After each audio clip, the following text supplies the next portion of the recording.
Hi, everyone, and welcome back to another episode of the We Get to Do This podcast. Kailee and I had the privilege of sitting down with a good friend and mentor of ours, Meleah Murphy, this week. Meleah is one of our go-to physical therapists in the Twin Cities area, and we really enjoyed this episode on talking about the whole body holistically. We hope you enjoy this podcast episode, and we get to do this. Thanks, everyone. Enjoy. Welcome back, everyone.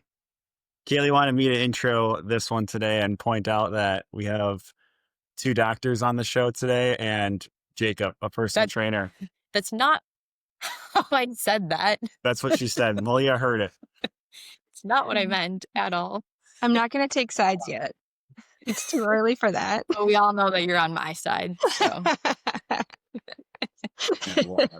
No, we were saying, when do you ever have a physical therapist, an acupuncturist, and a personal trainer in the same room, just like chatting or like in a coffee shop together, just talking? And that's what we have for all of you listeners today. Yeah, that's rare. I remember when Meleah was on the community call a while back, I remember thinking like, we should have just recorded this. This would have been cool. But yeah, I digress. Meleah, welcome. Welcome to the thank you for having me. Podcast. Thanks for being on here. Yeah, excited. So we always start by asking, who are you? What do you do? Why do you do it? Mm-hmm. So I'm gonna pass it off to you. And thanks for the intro. I'm Meleah Murphy. I'm a physical therapist by trade. I treat active people, people who are in pain, people who want to perform better, people who just want to move better, and help them feel better and move better and feel better in their body, essentially. I do what I do because I love movement. And I think movement is a key part of our life. And when we're not able to do it, it affects everything that we feel about life. You know, it affects all aspects of our life when we can't move. And so whether that's like you can't do your sport or you can't get out of bed because you're in so much pain. So it affects all areas of our life. So I do what I do to help people live a better life and enjoy the life that we can live. And whether that's through sport or through engaging in activity with your family, whatever it is, like we require movement and it's the key to life. And I've gone through periods in my life where I don't move as much and I can't move as much and it affects everything. And so being able to help people in that space is what I love to do. Yeah. That's what keeps me going. I love it. Yeah. And you were also when we first met, I got introduced to you as a triathlete. You were actually one of the very first like triathletes I met when I was getting into this world. Yeah. And so what was that like? And what does that background look like? So yeah, I like to say I'm a retired triathlete now. Working towards other types of movement right now at this point in my life. I was a triathlete from, I started right out of grad school, so 15 or so years ago. Started swimming. I have a background in swimming. Grew up swimming in high school. So I started swimming just as a way for activity and got into doing triathlon. Ended up doing that over the course of like 10 to 12 years and fairly competitively up to the Ironman level. Raced a number of Ironmans in my past and just got to the point where I was feeling kind of worn out and beat up. And I just thought I need to take a break. And so that break has led to a very prolonged break, which is okay. It's just the course that my body needed, and finding other ways to move right now is just important for me. So, yeah. And you said you started that after grad school, so while you were a PT? Yeah, so while I was a PT, you know how like when you first graduate from school and like you were in like a real job again, right? You're like, oh, I go to work, I go home and I do nothing, right? And you're like, life has to be more than this. So I was like, I need to find something again. So I joined a swim group, and it turns out that swim group was actually a triathlon group, and then that's like how it got me in. So finding finding another outlet for movement after, in life stages and life moves and changes, just finding what works for that moment. So, and that's the route it took. Natural progression over time. Yeah. And so What do Jacob, I think we you actually met at a triathlon. Yeah, Lake Rebecca Try, Yep. That was which is like also right by where I 4 used years to ago. live or Yeah. grew up. 4 or 5 years ago. That's insane. Yeah. Crazy, right? That's wild. BK before Kaylee. Wow. Yeah. Did you when you were in school, did you know that you were gonna work with athletes? No. Prior to your triathlon career? Like, I Great know you said you question. swam, No, but, like actually, great question. Because when I came out of school, I've taken along a lot of different routes, along my way. I was actually right out of school, I was working in neuro rehab. So I did a lot of, neurologic rehab, researching brain, how we move, what drives us to move, those kinds of things, and helping people recover from neurologic conditions. Um, and I did that for like 6 years, so I had no idea I wanted to see athletes or active people. But it's been like a natural unfolding of just following my curiosity, right? So it's like I had this neuro framework that I was like, this is so interesting and this is so intriguing, right out of school. So I just wanted to learn everything about it, right? And then I got into triathlon and noticed I had issues in my own body, and I was like, I should be able to know what to do. I'm a PT, right? And I was so far in this silo of neuro rehab that I couldn't even treat my own body. So I was like, whoa, something has to shift and change, right? So that's the point I stepped out of that and then went and found a little bit more of the orthopedic side.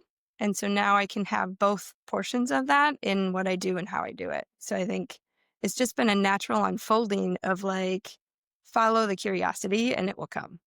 Right. And I don't know where it's going to go from here, but I still just follow what I like to do. And that's been a wild adventure. Yeah. Follow the curiosity. Follow the curiosity. Right. And no better curiosity than the human body itself. Right. And how we move and why we move. Like, yeah. there's a lot there. Yeah. Yeah. I mean, I Where did think that come from? That what's that? curiosity. Like, have A you been doing that curiosity? since you were a kid? Gosh. I think I've always been a bit curious. Yeah. How do things work? I'm not Right. an engineer brain. My brain doesn't work in engineering, but I'm just curious about how things work. And I think I always ask questions that are outside of the normal logic, right? Right.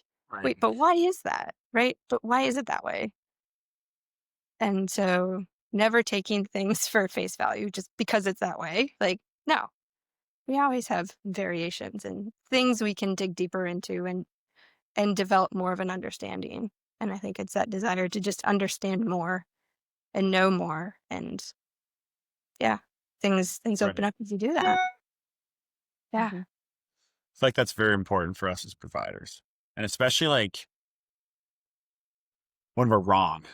I think that's where my mind goes with that. It's like We're never being wrong, okay. Jacob. Yeah. Right. Yeah. Yeah. I'm never wrong. Right? Right. Well, I you're right. am. Yeah. Yeah. Yeah. That's not true. But especially with our crafts, right? And the way we Right? go, we all do things a little differently as we mentioned already. Trainer, Acu, and PT. And if we are, told to solve a certain problem this way, and then the problem doesn't get solved, Hmm. instead of just getting defensive, it's more of, like you said, being curious about why isn't this being solved with what I know? And Right. then figuring out, all right, maybe that means I need to know something else, right? Yeah. I feel like you're very good at that. I think Yeah. we're all good at that. I'm Hmm. Yeah. gonna toot our horn, Acceptable. Yes. right? Yeah. That's where my mind Yeah. goes with it. Right. And that's just it, right? I think helping people, even strength training, all of these medical things, they're you have this thing, right? Let's say you have knee pain and for knee pain, we do A, B, C, and D. Well, what if that doesn't work? what if the time frame isn't right? What if, it's not getting better? you need to be curious enough to know what can I look at next, you know? Because I think so often as providers, like we put it back on the client, like, well, they're not doing this enough, right? Like they're not compliant enough or they didn't follow the plan, whatever it is. And maybe it's that, but also maybe we just need to be more curious and seek more answers, right? Like how else can we provide for this person who's asking for our help? You know, it's not that they didn't do it. People seek out our help for a reason, and they're not just going to not do what we tell them or advise them would be helpful, you know? I mean, there's some of that, but it's like we need to look deeper at ourselves also and what we don't know, you know, and referring to other people. So, yeah. Yeah, like when you don't know something and you do have that curiosity, like what are the steps that you take? Like, are you looking at books? Are you looking at research? Do you have mentors, like different programs? Yeah. Like, Um, so if there's something I can't figure out, like I work in a space with colleagues. So we've got like 20 other health and wellness providers. So I just bring it to a colleague and say, hey, like, here's this issue. Chat a little bit about the thing and what I've done already. And like, and just asking, like, what am I missing? Right? Like, what else could there be that I haven't looked at yet? And they might have a couple of ideas and like, oh, I didn't think about that. Or, you know, so it's nice to have a resource of people to kind of shoot ideas off of also, which is why I'm in the space that I'm in, because it's nice to have people around who kind of do have they have the same mindset, um, the same treatment philosophies, and which is really nice to just kind of chat over lunch or, you know, on a break or something. Super nice. mhm. Or send them to Kaylee or Jacob, you know? We need people. You heard it from Right. you're the PT. Right. I think that part's been tricky for both of us in a sense because, Mhm. and then actually, we've talked about this as Yeah. specifically as all of us being our own business owners. And like Kaylee and I are in spaces where there's two other trainers where I'm at, and it's just Kaylee. There's no other acupuncturist, Mhm. right? And so I've sometimes felt isolated is the right word almost, where Yeah. in a setting like that, especially when I was in a gym setting and I had other trainers around me at all times. Like there was always like 3, 4 people training at the same hour. Now I don't have that anymore. So it's like I'm just, and it's where do you go in those situations? You know, like Yeah. Kaylee, I'm really curious how you would answer this, I guess. Maybe no, Mhm. but where do you go if you can't solve something? You know, when you were at Crocus, you had all of the acupuncturists, right? That you were learning from, right? Meleah and you too, right? In your Mhm. settings, like where do you go if you can't solve something and there aren't the people around you, especially as we're growing in like the virtual world too. Mhm. Mhm.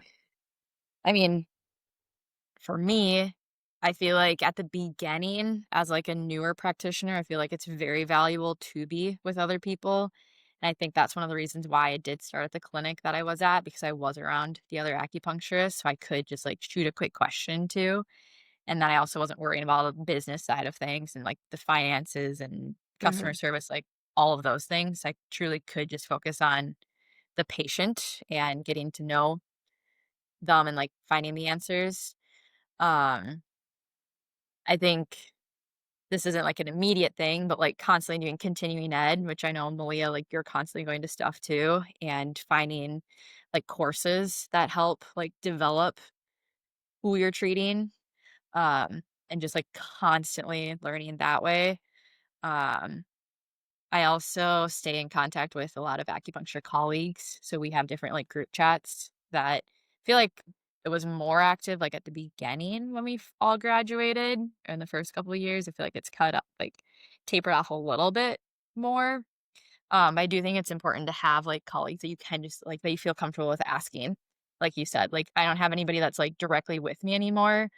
Um, but actually, I continue seeing like my acupuncturist and other people, and sometimes I'll actually like bounce ideas off of them, like as I'm getting acupuncture, which maybe not the best, but like we just are talking through things, Yeah. and that's when I'll type like talk through different like case studies too. Mhm. Because like you said, like getting somebody else's perspective, I think is invaluable of just things that you haven't thought about because you kind of like, I try not to get into like my own world, but it's like when you're treating people every day and it's like, you know, Yeah. sometimes you just kind of like get in that rhythm and Yeah. to And have somebody else who sometimes you treats like, completely differently. yeah, sometimes you like, for me at least, sometimes I see a certain thing. I was like, "It's that thing, right? It's that thing. And that's back again." And like, you almost get like this tunnel vision of like, you're just so focused on that one thing that you lose sight of what else is going on too. So it just kind of helps to open that up as well. So you don't get stuck. Like you said, it's easy to get stuck in routine also. Like you see the same things. You see, your routine is the same. So it's just kind of changing it up. Well, I Yeah. feel like because I mean, with acupuncture too, we have tons of different like modalities and ways we can practice. And I feel like the way you treat with physical therapy is different than a lot of Mhm. other physical therapists. Yeah. So even Yeah. like finding out like other people's ways of treating, then maybe like resorting to those options, you know? Yeah. There's always different ways. Yes. So yeah. Sometimes too many ways, and then it can get Also overwhelming. true. True statement. Yeah. Yeah, I Yeah. get overwhelmed when I'm in the field Yeah. Yeah. with how many different things that you see on social media or Yeah. that you hear from different. I mean, you go to a gym that has 10 trainers and you're like, I'm a runner and I want to hit this time and I want to run this much. Can you make me a strength plan? Those 10 people are going to make 10 different strength plans and they're going to probably all be very, probably very different, right? Yeah. And they're all going to result in some type of success, right? Right. Right. So, like, it doesn't matter which way you take to get there, just pick a route and go. Right. Right. Yeah. Hmm. That's I think this is such an interesting landscape in, like, social media and stuff because, like, there's so much out there, like, this is right and this is wrong and don't do this and do that, and, like, it's so noisy that, like, how do you how do you tune all that out and just continue your way of treating and your way of taking care of your clients, right? Like, it's just noisy. Yeah, Yeah. and, like, what works for one person will be completely different for somebody else, Right. and I think that's, Yeah. like, why I appreciate all of us too is, like, I feel like the 3 of us are, like, very good at, like, individualized treatment, like, looking at the person that's in front of us and, like, "Okay, what's best for this person on this day?" And knowing that tomorrow, it can be completely different based on the day they've had at work, based off of how their run went, like, there's so many different Right. factors, and I Yeah. think that's why it's important to, like, have, like, a team and not just go to social media and find different exercises or just hear something and be like, "That's what I need to do," and that's the Mhm. fix. Yeah. And what they don't say on social media is, like, the non-sexy things to do, like consistency, right? Just showing up every day, right? It doesn't matter if you're doing big fancy exercises or big fancy rehab things, like, the important part is that you're there and you're showing up consistently. Like, same thing with running, right? Like, if you don't run consistently, you're not gonna run better. Same thing with any kind of other rehab or strength or whatever it is, do it consistently, you know? But Mhm. that doesn't get views either, so Yeah. but No, yeah. it No, doesn't. no. That really, Yeah. I've had that written down in like so many different forms in my notes Right? app. Like Yeah. something along the lines Yeah. of how like the biggest secret is just not giving up and just staying consistent, right? Just With our consistent. Yeah. business, with the fitness, with all of that, Yeah. which gets hard sometimes too. You Yeah. know, Yeah. like especially as for me, and where I think this relates to us the most, or one of the ways it relates to us the most, is how do you stay consistent in your job when your athletic identity is not where you want it to be? Does that make sense? You follow me? Are you speaking about yourself, Jacob? No, Great I'm question. just, Asking for a I friend. actually feel, thanks to, thanks to you, I actually, and other people too, team effort. I actually feel really good right now. Right. Yeah. I've been clipping miles. I actually just told Kaylee like 2 days ago, I was like, this has got to be the most fit I felt in a long time. Like in my body, everything, knock on wood, is clicking really well. And I'm starting to have more fun with business too, a little bit There more, I you would go. say, Mhm. all of a Yeah. sudden. But like, I don't know that I don't think like, for me at least, that has been a struggle. When my fitness is not where I want it to be, when I'm not performing as an athlete where I think I should be, quote unquote, Mhm. whatever that means, then, or I think it's more of like if I'm not improving as an athlete, maybe it's that. Mhm. Maybe that's what the identity thing is. If I'm not Yeah. improving as an athlete, Yeah. then all of a sudden working in this field gets way harder Mhm. for me. Yep. It's hard. Like even like in my field also same thing. Like I have pain, like it's hard to treat people when you have pain still in your own body, right? Like you're in pain, but yet I still have to show up for other people who are as well too. So that's Right. the same idea, right? Yeah. Yeah. But then also wrapping in but that's the like emotional piece of what we do also, like as far as athletes go, right? So you want to perform well because that's your source of eh, ego maybe or sense of self and worth, and like Yep. if things aren't good there, then like everything else goes to crap, right? And I only say that because I've been there. you know and that's yeah, and it's a hard place to be because you're like you're not performing well, you don't feel good, you don't want to show up, and you're like, well, what am I doing this all for, right? And why am I here, what am I even doing? I, yeah, So it's what a do hard you do when that happens? spot. Great question. um it's a hard spot to work through. Like it's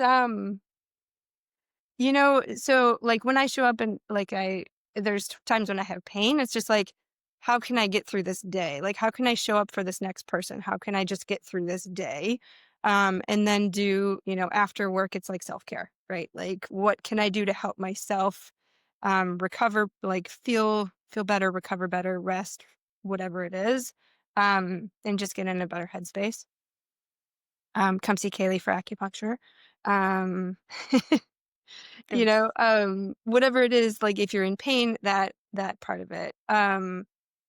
The part of like wrapping up, identity and performance and how you treat other people, like that's a hard one. That's taken a long time for me to kind of move past, um, and kind of detach myself from my identity as an athlete because I haven't raced for 3 years, and I don't intend to right now.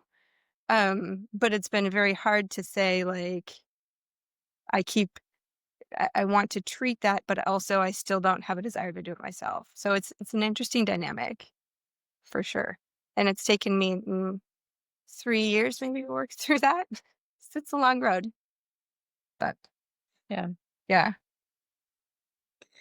Because you said that you're kind of with it back to like the curiosity, like exploring new things now. Where Yeah. are you at right now? Sounds like you said, retiring from triathlons, but like, what's the next Activity. thing? Yeah. Yeah, great question. Um There also doesn't need to be one, but yeah, no, what's next? I think it's been a portion for me is like this sounds so cliche, but listening to my body, right? Like listening to like what my body actually needs versus like what my brain wants to do, right? So like I would love to put a race on the schedule because I know that motivates me to do more and um get out there and train, and I know those race situations do that. But like whenever I like start to think about putting a race on the schedule, something like pops up in my body or I'll get sick or whatever it is that derails it. So I was like, okay, maybe it's not time yet. So it's just kind of like listening to that. Like once I stepped back far enough from sport and racing, it was like I have the time, I have the space to be able to think about that. Um, so now I can actually like as I start to be more active, like I'll start to run again or I'll start to um, bike recreationally or whatever. And I get to the point where it's like, ooh, I feel really good. Let's like, what's next, right? Um, and nothing's on the schedule right now. Um, I do, I guess I shouldn't say that. Every winter I do the Berkey, so cross country ski in the winter. And that's my main thing right now. Just prepare for that. So here's Yeah. hoping for some snow this year to have some fun. Fingers crossed. Your fingers crossed. Yeah. Well, yeah, like when you Yeah. have like I'm sure you have patients that kind of experience this too, where like they start training again and like have like the same injuries over and over, or like things just like keep coming up.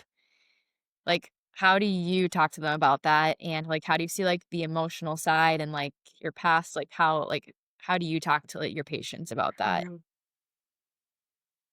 Yeah. So that's a really sticky spot, right? Um, hmm.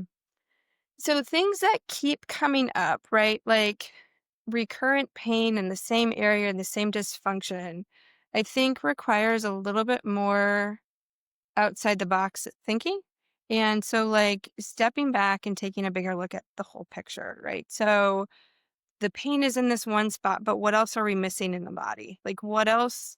What other areas are restricted? Why does this thing keep coming back? And so, just asking those questions.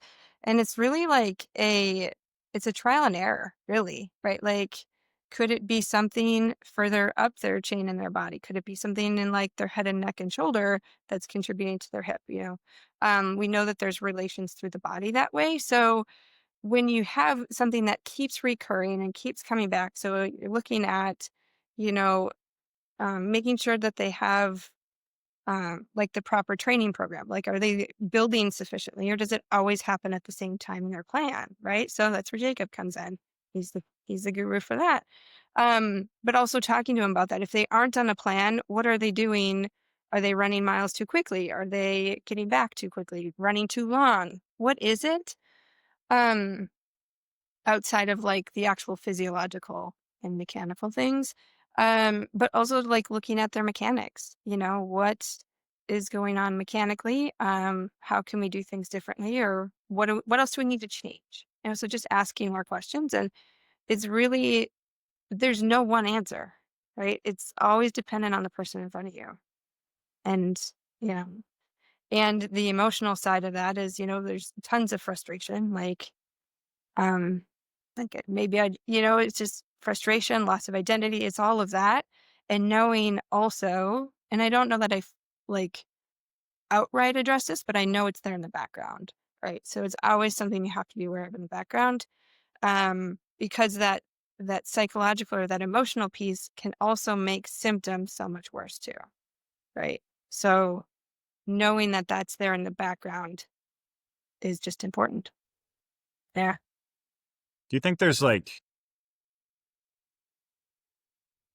certain programming errors that obviously it's specific, right, by person, but generally speaking, for like the endurance worlds that people that you see patterns with in terms of why people hit roadblocks in training?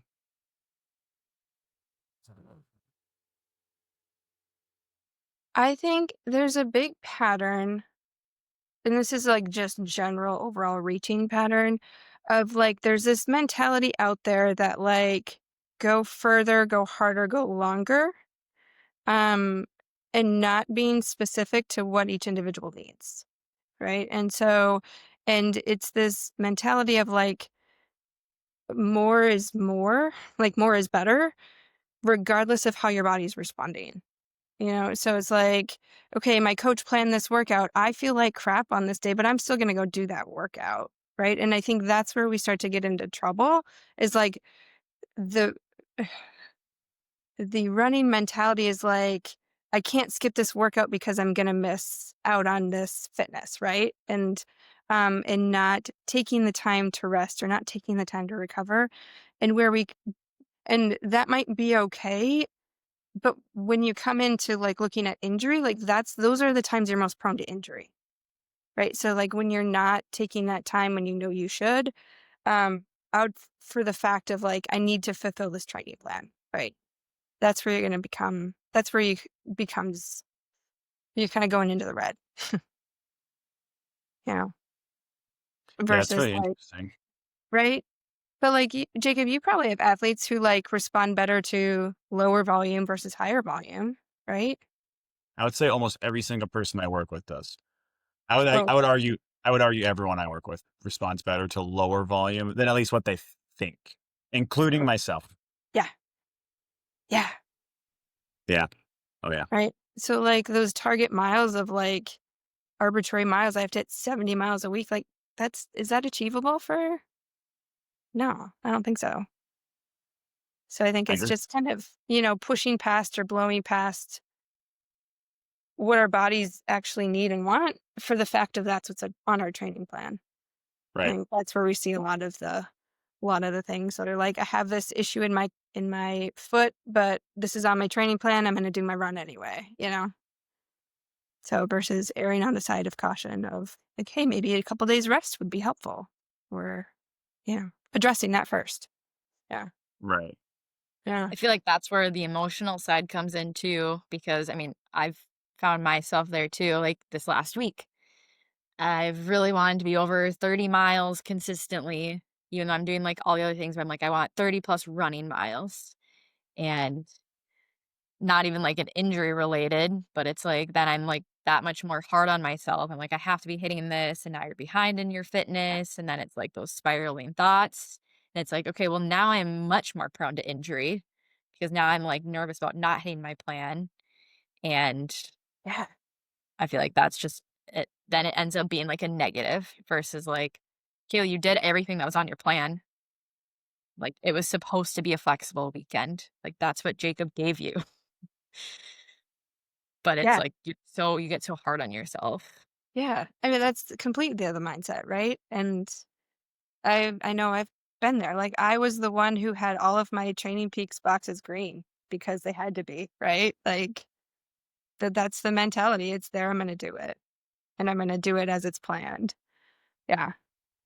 But and it's that mental space you get in also of you don't think you're as good of an athlete or you failed because you didn't do this easy 3-mile run.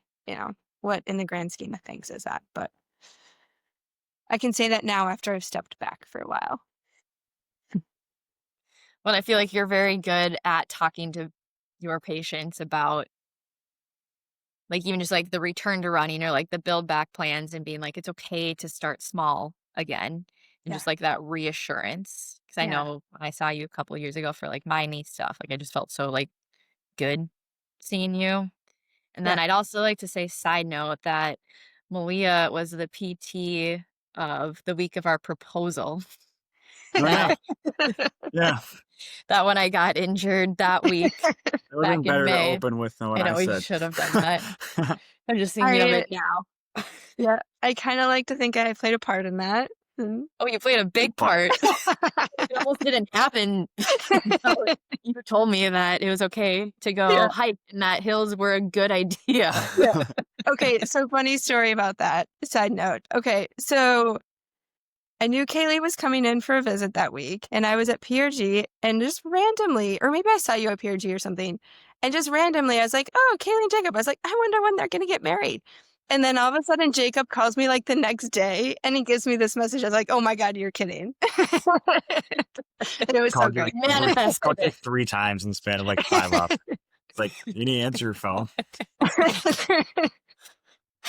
I It was was just good. like, all right, whatever you see tomorrow, I need you to, even if you're like, I don't care if Kaylee's leg is chopped off. yeah, you need to get her on that, get her to RGA. Get her there in like a wheelchair, doesn't matter. Just make sure she's It'll be there. good for her soul. I don't know. Did I That was ever ask if you, did I ever ask if you thought she should actually run? Did we ever talk about that ever? You asked if she could run a mile, I think. It's Yeah. like, can she get to this point? I was like, oh yeah, she can totally make that. And it was literally a mile, like I think less than a mile actually that we ran. But it's also part of it because as we were running, like, I was just so in my own world because I was so happy to be back out on the trails, and I'm like, I got the all clear from Meleah, like, she said it's okay for me to be out here and that this would be good for me, which is then when I lost Jacob because I was just so happy to be on the trails, and then, he was at the top of the hill on one knee waiting for me to propose, but yeah, it's so funny. Oh, that was Leah's great. yeah, I think trails or Yeah. I think hills would be really, really good for you, and if I think at first you're like, I would stay below, like, a 3 out of 10 on the pain scale, and I think you might have changed it to, like, 5 out of 10. May have increased. Yeah. Yeah, 8, Try. good. Searing pain, Totally that's fine. probably a good sign. 11, we may want to hold back, but Unless you're dying, you need to be out on that hill. It's amazing. Sorry, I was just Oh, thinking yeah. about that, and That just was how wonderful. your, like, confidence in, like, running, like, how it makes a Yeah. difference, like, to be Yeah. like, "Yes, like, this is okay," because, again, I think we, like when we have injuries, we're just constantly, like, questioning and doubting, Mhm. and to have a Yeah. provider be like, that just that reassurance is powerful. Yeah, you Just would get in spirals in our like, you spiral in your head, right? Like, you search for answers, you Google it, just don't do that.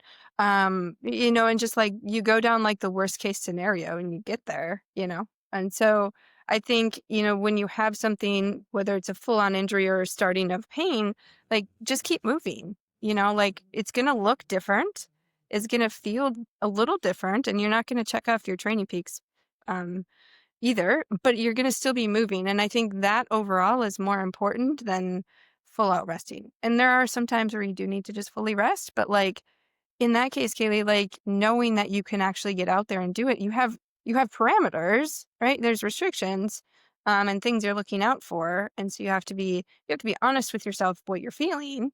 But I think movement overall is gonna be better than sitting on the couch and stewing and going in spirals for Mm. sure. So, yeah, And not getting engaged, not getting a and not fiance. getting engaged. And run is done. And that's almost like the opposite of what we were talking about with the whole going too much and not listening to the body, because you also see, you Yeah, know, the other side of that a lot, right? absolutely. Yeah, Like mesiophobia, being afraid of movement. That's just exactly. highlight that I used that big of a word right there. I'm not the Are you a doctor. doctor? Let's remember that. You should be the doctor. I know. I'm not using those words, I don't know. But for real, like, I have myself experienced it, or sometimes you see it with people who do like a marathon for the first time too, like, Mhm. and they're like, you're going to have things that hurt, right? So you have to also be able to distinguish sometimes between, like, okay, Yeah. is that something I need to listen to, or do I need to ignore that, right?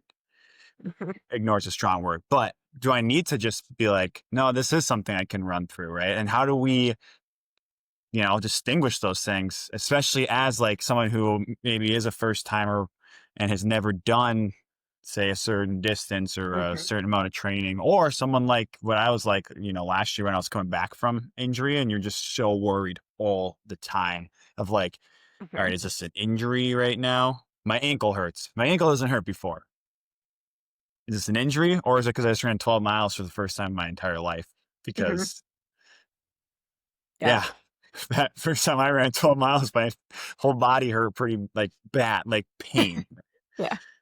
So I think that's another hard thing too, because I see a lot of that with athletes too.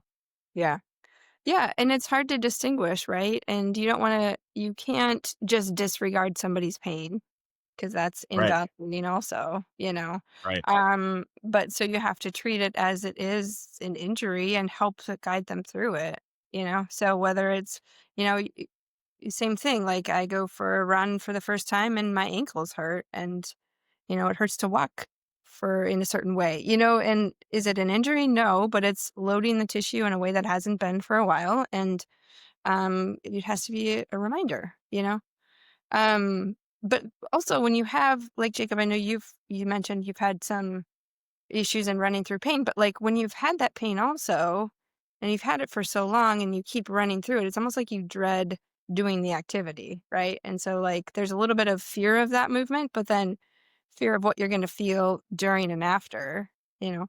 So like we do this stuff to feel good, and then when you know you're going out and you're going to hurt, that's also not going to feel good either. So there's a little bit of that. But then also that extreme fear, would you call it kinesiophobia? Of like Yeah, big word, going big out and word. like you don't hurt, right? A trivia question at one point for the gym. Yeah. Yeah. So like we don't hurt, but like there's always this fear that it's going to come back, you know. There's Right, the spectrum. Yeah, for sure. right. Yeah. Yeah, I mean, it's wild. Like, Yeah. and as endurance athletes, I feel you really, everyone goes through it at some point, right? You are thinking about from the moment you wake up, pretty much, you're like, okay, is this going to hurt? Is this going to hurt? I'm worried about 12 hours, your run could be 10 hours, 8 hours from now, whatever. You're like, is this going to Yeah. hurt? Right. Yeah. Then you're lacing shoes up, you're doing all your warm ups. You're just thinking and thinking and thinking about, will this hurt? Will this hurt? Will this hurt? You go start running and you're like, okay, it's not hurting yet. It's not hurting yet. Is it going to hurt? Oh, was that? And then you just keep doing that. And then you get done with the run. And then immediately you're like, okay, cool. I wonder if it's going to hurt tomorrow. Yeah. Like, Right? it's just constant. Yeah. Maybe it's just me. Is that just me? No. Do you do that? You're the only one that I've ever heard say that ever. I think that's just anxiety, actually. I That's think really. Actually, wait. Oh shit. I have anxiety. Is that what that is? Did we just figure out anxiety? I think we did. And there's Jacob's free therapy session on the with two Meleah. doctors. Yeah. Not only is she a PT, folks, but she's also a therapist. Got to treat it all, right? You notice how he got to that answer himself, though? Like, Yeah. we didn't do anything. There's He a just lot of got that there in our himself. household. Yeah. That's our relationship. I'll come home and spiral, and then she'll just sit there and be like, and then I'll walk away, and I'll be like, thanks for that. She'll be like, anytime. But yes, I talk about this all the time in my practice, in that it is so hard to heal if you are having those spiraling thoughts and you're constantly in that fight or flight mode and in that sympathetic nervous Yeah. system state. And Yeah. that's why I'm very passionate about acupuncture, for example, is one of the ways to help regulate the nervous system and get back into the rest and digest so that you stop those spiraling thoughts so your body can actually like recover and like adapt whatever therapy you're getting and actually like hold on to that. Yeah. And like as far as like in the PT world and like with you, Meleah, like because I know you like also talk about nervous system stuff and are like very aware of that. Like, do you feel like is that Yeah. something you learn in school? Like, do you see PTs like picking up more of that right now? Like, how do you use that in your practice? Yeah, that's a great. Yeah, I mean, I think it's super important because you can't, like you said, you can't heal when you're in fight or flight, right? Like you're just spiraling. You're out of like nothing's gonna get through and nothing's gonna stick. I don't think that is like that's not PT 101. That's like knowing and treating people over time, and that's something we learn. I think there's also a lot more coming out about like nervous system in general lately. You get like the whole vagus nerve and fight or flight and high cortisol and all of these things is just coming out, and it's more commonplace now that I think it's on our radar. But also, even though it's on your radar, what are the tools that you have to help people get out of that, right? Acupuncture, you have no choice but to get out of fight or flight, right? Like you're just there, like you're like forcing them back into like. And now you will You haven't rest. seen me. You haven't seen me coming in all anxious. Right? She's got to strap me down. Because you have anxiety, which we just learned. Get some needles in him. Yeah. Right now, stat. Right now. Get some needles. On camera. Yeah. But I think it's also important to know, like, as a provider, and I think Kailee does this really well also because she just has a very calm nature, right? And so, like, as a provider, not getting wrapped up into the client or the patient's like fight or flight also. Like, oh my gosh, what are we going to do? You have a race in 3 days. Like, what are we going to do? Like, you also have to keep your center as a provider, and not get wrapped up in their pain to help them through it. Right. So you have to stay grounded and centered yourself to help them feel that way too. Because if you've seen any providers where they're always like up in fight or flight themselves, like there's not a chance your patient's going to do that too. You know, like you're not going to get your patient out of fight or flight if you are also there. So knowing, like, separating yourself from your client, not getting wrapped up and guiding them with steps along the way, I think can just be really helpful for them to just help them get through that. So giving them a plan is great. Great guidance. But also just there's a lot of other manual techniques, to really calm the system. And it starts with some like just light touch, gentle touch. And there's ways that you can also, like Kailee does with needles, you can do that with hands-on pressure as well too. So there's ways that you can help calm the system as well. And I would argue that you get much better responses in that case as well too. So from my experience. Yeah. Mhm. Definitely. Yeah. Meleah, we Mhm. talked about with your running, Mhm. where do you see like your practice and like your career and stuff going? Like, Great question. Um, so I have operated the last few years just on word of mouth and growing my skills and how can I help serve my clients better. Um, I see myself in the coming future offering more like movement based options. And not like just strength training, but like my goal and what I want to help people do is be more aware of their body. Right. So how do we be more in your body? So strength training is a great way to do that. I think there's also other movement practices that we can do to help people get there. And the more awareness we have of our own body, like the better we're able to help ourselves also. So like the more knowledge you have about how you move and how things are connected and what helps with what is super helpful.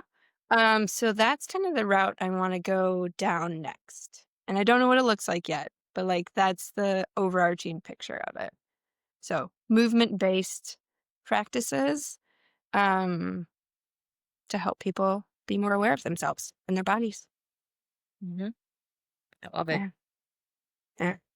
Yeah, just having that body awareness and like listening to your body is so vital. And I feel like we've just become so disconnected from each other, yes, but also just like ourselves too. Yeah. And like being able Yeah. to like return to center and like Yeah. know how to move within our bodies. Yeah, there's definitely a huge need for Right. that. We spend so much time in our heads.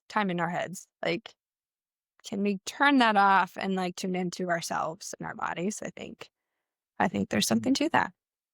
Mhm.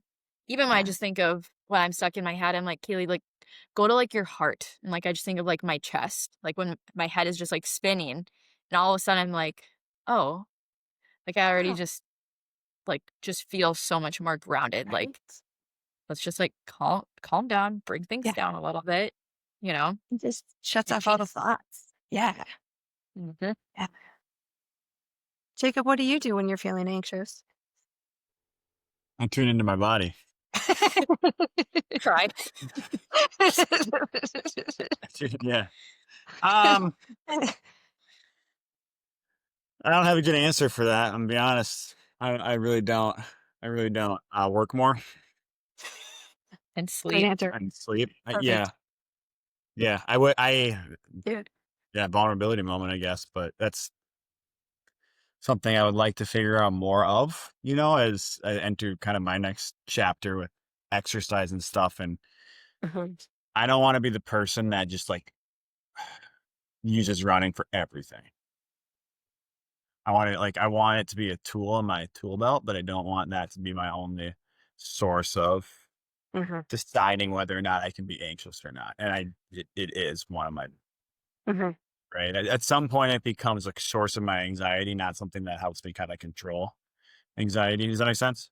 Yeah. right? And I am at a point now Yeah. where I'm like, well, I don't want to have to use only running to do that, right? So does that mean what that looks like? I don't know. Hmm. Other hobbies, other practices, like in therapy, we do a lot of brain spotting. I don't know if either of you are familiar with that. Uh-huh. Um, and like I can do some of that type, like, I mean, meditation, right? I can do like stuff like that on my own. I just don't like it. It's really hard for me to do. Right. That's why I go to therapy and do it there. Oh, right. Or even like using running differently though, right? Like not using it to escape Yeah.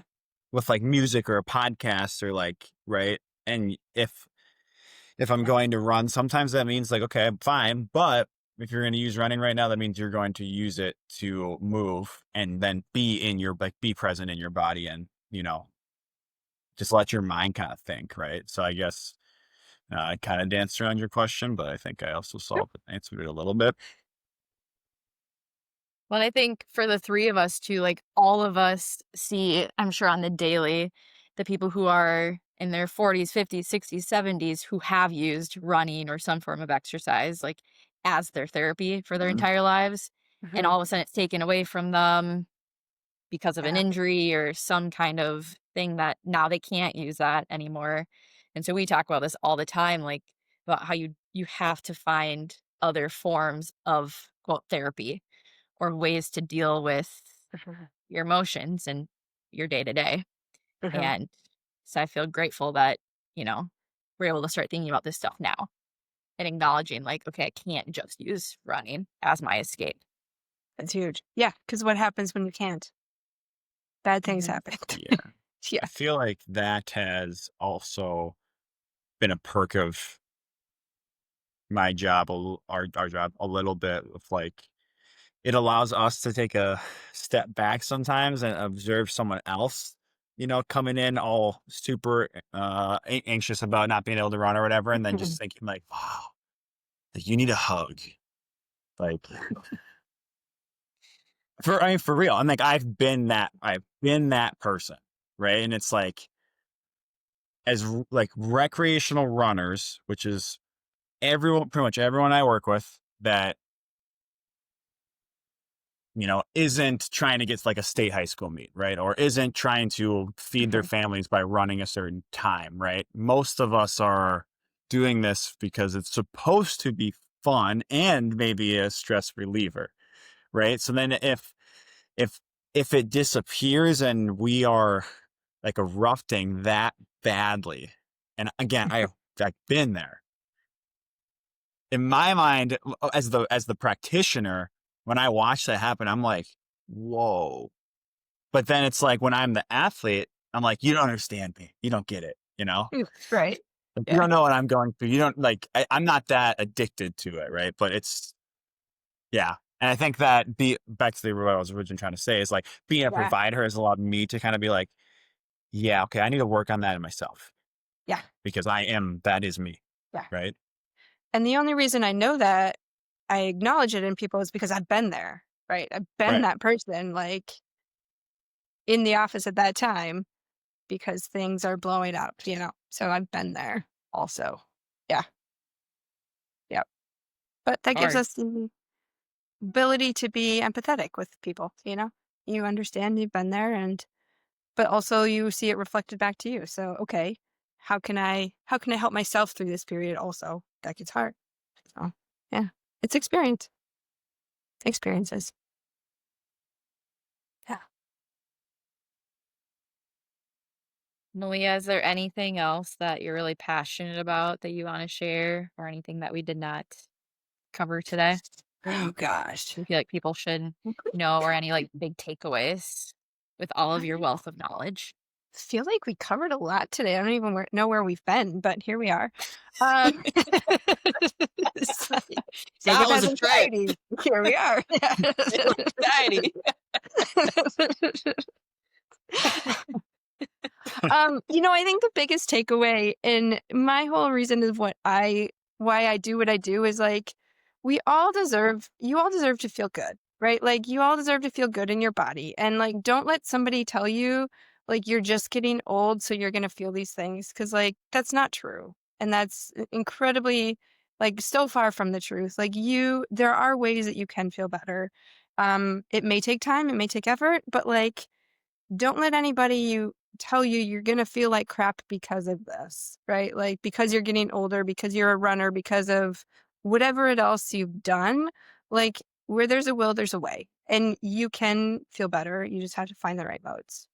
So whatever it is, strength training, acupuncture, PT, nutrition, whatever it is, there's tools out there, and we don't have to suffer, and we don't have to be the victim of, you know, the healthcare system or our sport.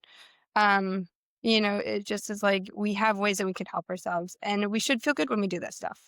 And, there's such a mentality out there amongst, especially endurance athletes, like, oh my God, I feel so awful. This is so hard. And, almost like wear it with a badge of honor of how hard and how awful we feel sometimes. And like, it shouldn't always be that way. It shouldn't be that way at all. And there's ways, and we do this to feel good. So we should feel those things that make us feel good. And if it's not feeling good, there's something wrong. So, I mean, aside from a hard workout and, fatigue and things, but, the main gist is like, we should feel good about what we're doing and why we're doing it and what we're doing. Yeah. That's the gist of it. Ball drop. That's my soapbox. Here we are. Perfect. It's very applicable to right now too for us. Right? So, Yeah. yeah. I mean, always, but yeah. Thank you for sharing that. Yeah. Meleah, at the end of every pod, we always ask our guests what your we get to do this moment is. So this can be anything from today, from last week, from your entire life. Like, what's a moment when you've been like, wow, like I get to do this? I mean, I'm sure there's a lot of like active parts. One that stands out for me over the last week. So I went to a continuing ed courses last week. And in those classes, we get to like work on each other. And I had some like things, like it was a simple technique that somebody did on me that like took care of my pain that I've had for years. Like this doesn't happen. Like it's something I've worked super hard to get rid of. And I was like, in that moment, I was like, oh my God, like I can help people do this as well, right? Like these things that we've had issues with for so long, like when we start to expand our knowledge and we start to expand our views, like I get to help people completely reframe not only how they feel physically, but also everything about themselves. Cause it's like changed everything for me, So it's like, it just reframed what I do and the passion for what I do.